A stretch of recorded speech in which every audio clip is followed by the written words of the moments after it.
All right, y'all. So we're going to get into a little bit of the nitty gritty of stoichiometry. So this is stoichiometry and how it's spelt. We're going to start with something that's simple and using molar mass that we learned about yesterday. So these are going from mass to moles. So when I'm given a problem about that, I'll show you how to figure out, okay, like which steps do I use? And I'll get to that in a second. But for right now, as a review, I'm not gonna write out these notes with you because you can very well just copy them down. I'm just gonna go over them and then I'm gonna go over your practice and how to do this. So from yesterday, 2 parts of your objective. The first thing was, can you define a mole? What is a mole? It is a unit, and it can also be defined as 1 mole, because notice here, 1 mole equals. It can also be defined as Avogadro's number, so 6.02 times 10 to the 23rd particles or atoms or molecules. Those 3 units are used for that number there, okay? So molar mass, this is a review from yesterday. So the mass in grams per 1 mole. And don't worry about that part. So written in units. However, should I say written in units? Hold on. I think one part was missing from this. Grams per mole. So grams per mole.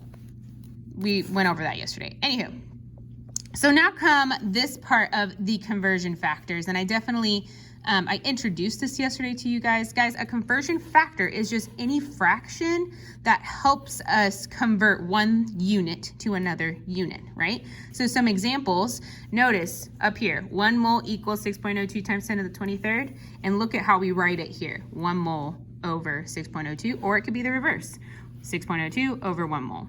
And notice this is 3 decimal places, but these are the same number, okay? Or say we're talking about molar mass here, and I pointed that out. You could do 1 mole over whatever grams you calculated for molar mass, or the vice versa. And these are the process of how you set up these mass to mole problems. They are just 1 step. And notice that here I put just a time sign and 2 fractions. This is the same thing as taking away that time sign and putting parentheses. So you'll see me do that in our examples here. So some of you might be like, yeah, no duh, but I'm just gonna make sure I reinforce that. So same thing goes for the molar mass, mole to mass part down here. But if you follow this process of how we set it up, it'll help you out with just how new this is of how to solve these problems. So, for example, these are the situations that you're going to be given, like problems that you're going to be given in mass to mole reactions. So, or mass to mole problem, sorry. So this one, keywords, how many? So how many moles, that's what we're looking for here, are in a 5.0 gram of a pure substance that has a molar mass of 17.01 grams per mole. So notice here, they already solved molar mass for you, which is going to help you. It's a lot easier, less steps that you have to finish.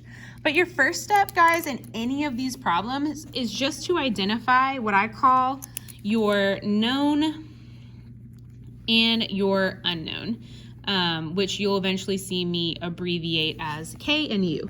So my known, whatever you're given, so I'm given 5 grams of a pure substance. It doesn't tell me what, so I'm just gonna write down 5 grams of whatever, okay? My unknown is I'm trying to find moles of that substance, right? So you're gonna write down moles of whatever. So that's your first step.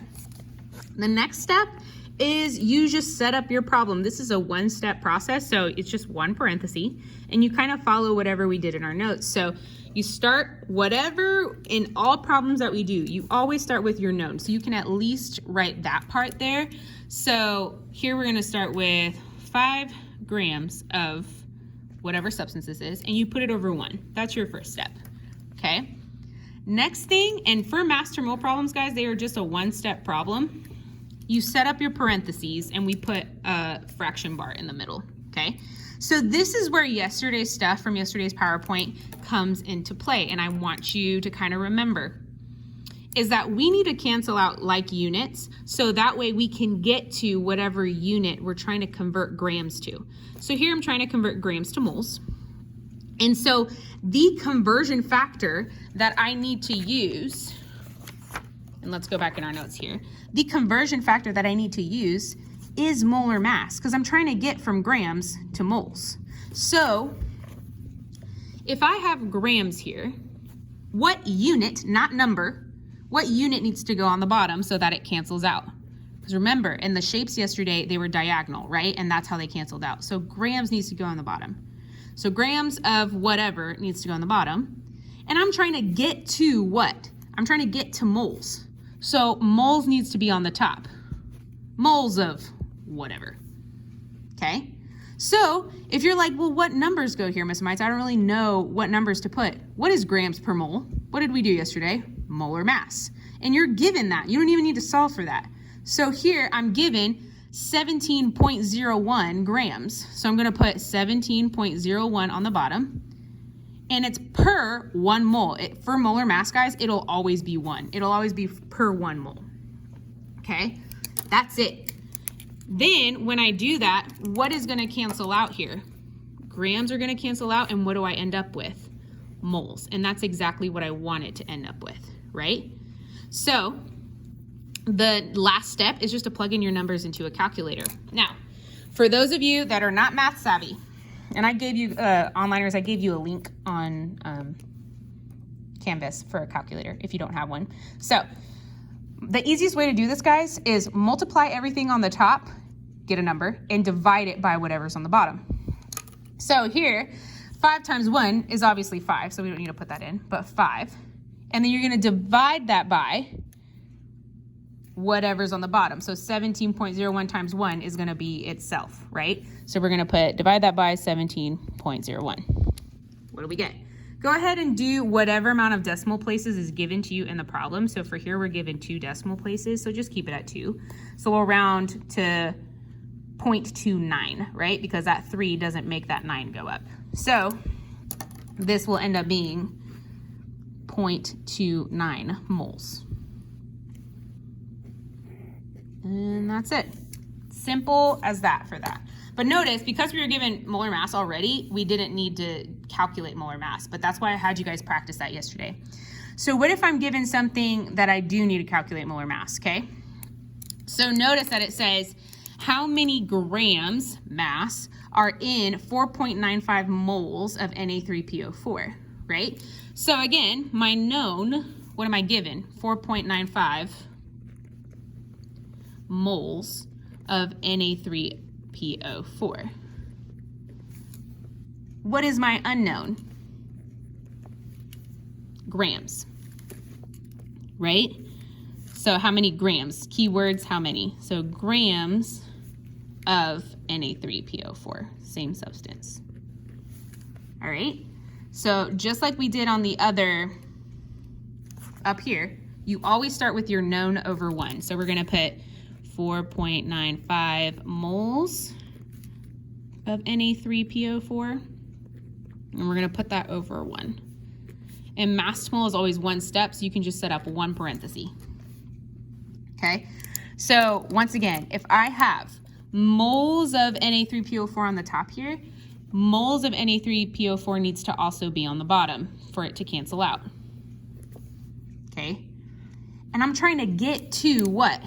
Grams. So grams needs to go on the top because that's the unit we are trying to convert this to.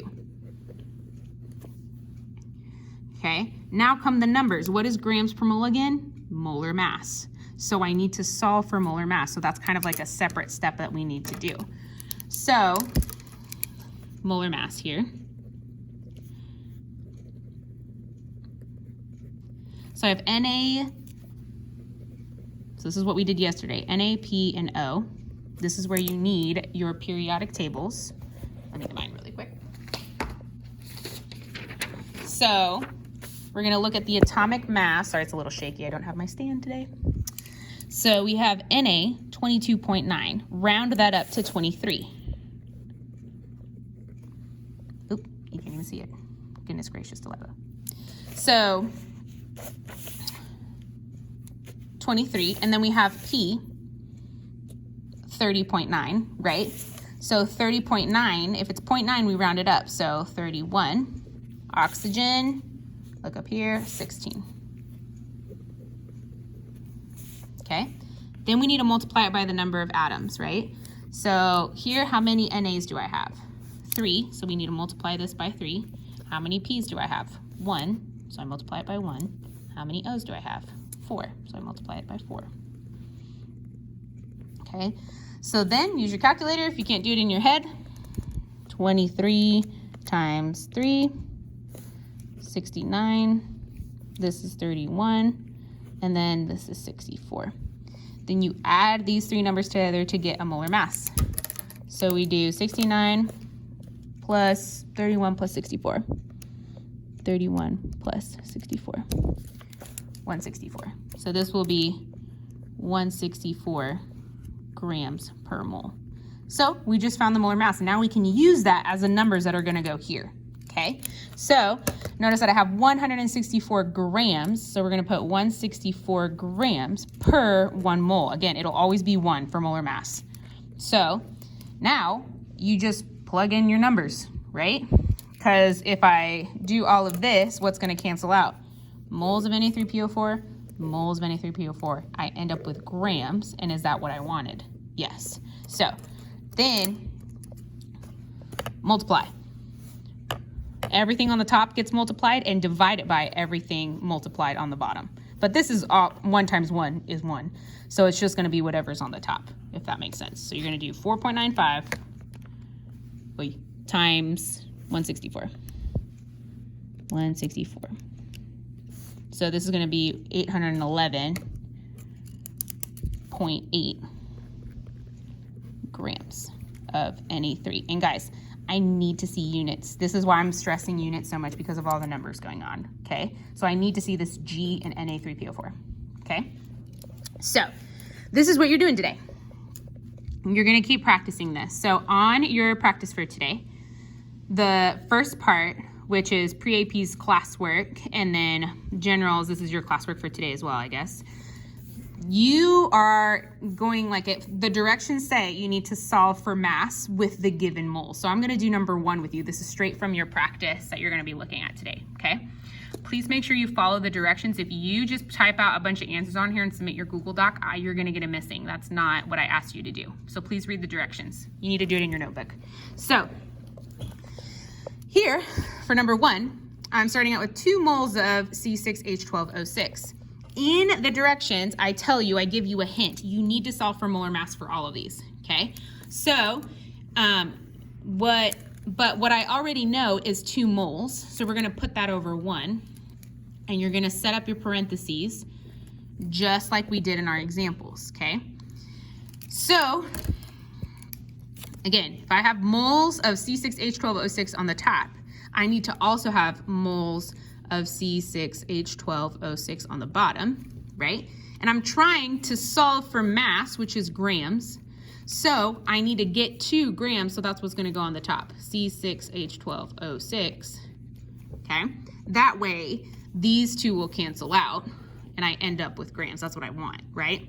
So now come the numbers. This is the molar mass part. So for C6H12O6, let's do the molar mass part here. Let's see. CHO. So carbon, looking at my periodic table, is 12. And guys, I know these by heart. So carbon, 12. Hydrogen, if you haven't memorized it, please do, 1 gram. Oxygen, 16. I'm gonna multiply that by the number of atoms that I have. So I have how many carbons? 6, so I'm gonna multiply it by 6. How many hydrogens? 12. How many oxygens? 6. Multiply these numbers. So here I have 72, I have 12, 16 times 6, if I can't do that in my head. Use your calculator. 96. And then you're gonna add these 3 numbers together. So when you do that, you get 72 plus 12 plus 96. So we get 180. So 180 grams per mole is the molar mass for C6H12O6. So those are the numbers we're gonna plug in. 180 grams, and make sure you're lining them up with the right thing, because it's 180 grams per mole. 1 mole. multiply the two top numbers, and then divide it by whatever's on the bottom, which is obviously 1. Okay, so you'll do 180 times 2, 360.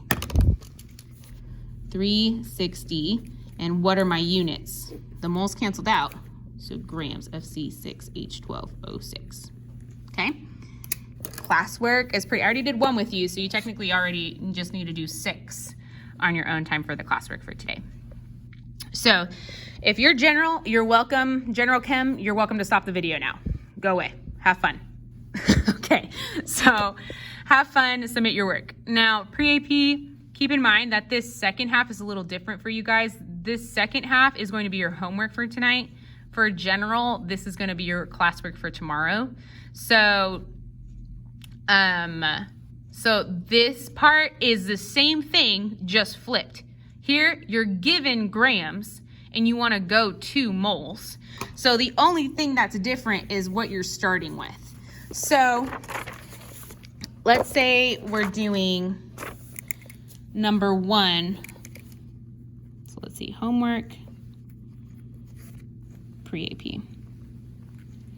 So number 1 says 900 grams of C6H12O6. The good news is if you did your classwork, you already have all the molar masses, so you don't need to waste more time on calculating it again. So same thing, we're gonna start with whatever we know, which is this, over 1. And I need to solve for moles. Set up your parenthesis. The only thing that changes is where the units are, right? So if I have grams of C6H12O6, I need to have grams of C6H12O6 on the bottom, okay? Grams on the bottom. I want to get to moles, so I'm going to put moles of C6H12O6 on the top, right? And then you need to use your molar mass as your numbers. Now, we just solved for C6H12O6 molar mass. We know it's 180 grams per mole. So you're going to put 180 grams per 1 mole, okay? And then just plug in your numbers, because your units, what cancels out here? What's the same? That's diagonal. Grams and grams. I end up with moles, and that's what I wanted, right? So we're going to put moles of C6H12O6. Plug in your numbers. 900 times 1 divided by 1 times 180, which obviously it's itself. So we're just going to do 900 divided by 180, and you get 5. So this is going to be 5 moles of C. Hopefully that helps out with your homework for tonight. Okay. Make sure you're doing this on your notebook, especially pre-AP, because I know you guys always want whatever the easier route is. So please keep in mind to follow the directions, or you're going to get them missing from me, even if you get all the right answers, because I can't see your work that way. All right. All right, y'all. Hope that helps. Have a great day. Do your warm up and exit ticket. Bye.